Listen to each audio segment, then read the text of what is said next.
Hello po, sige po. Sir Tetelestay, ipaliwanag niyo naman po sa amin kasi yung about sa Mark of the Beast, kung paano niyo po siya nakuha, at saka yung sa Rapture, okay? Pwede niyo po siyang basahin sa amin ng buo. Wait lang guys.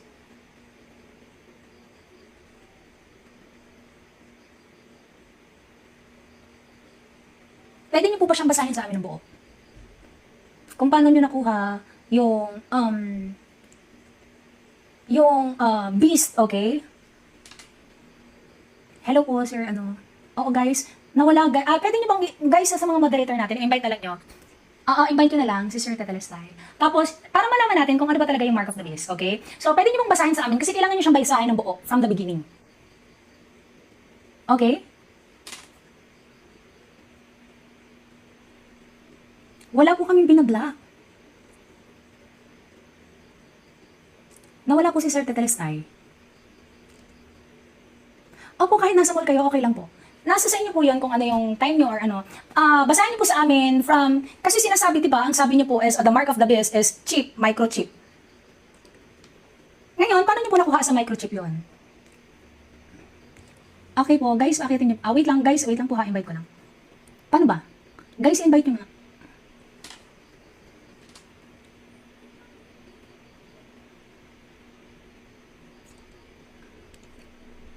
Sir, kayo po yung mag-request kasi hindi ko po kayo ma-invite. Kayo po yung mag-request.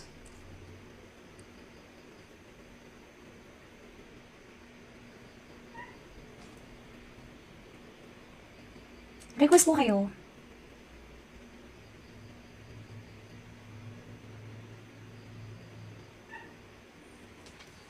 Wait lang, baka naglalag.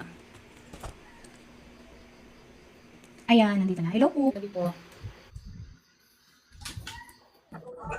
Hello po, magandang gabi. Sir, test time, kukunin lang namin yung araw mo. Oo, yung iyong time. Kasi, yun nga, para, alam mo yun, kasi may napanood din kasi ako sa video mo about that. Pero, parang malinaw na lang din kung paano natin nakuha yung about sa microchip.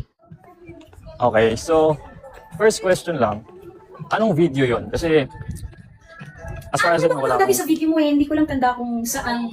Pero pwede ko siyang hanapin later. Exactly, no? So, hindi clear sa'yo kung anong video yon. Kasi naging problem to sa naging video mo is nagbitaw ka na ng like final judgment. False teacher kasi naniniwala na yung chip ang mark of the beast. Oo, yun yung mali ko. Nagbitaw ako din ng gano'n. So, yun yung... Pero walang problema yun, no? Dito naman tayo to sharpen each other. Pero, sige, bibigyan kita ng tawag dito, view doon sa... Kasi familiar ka ba sa iba't ibang view ng eschatology? Actually,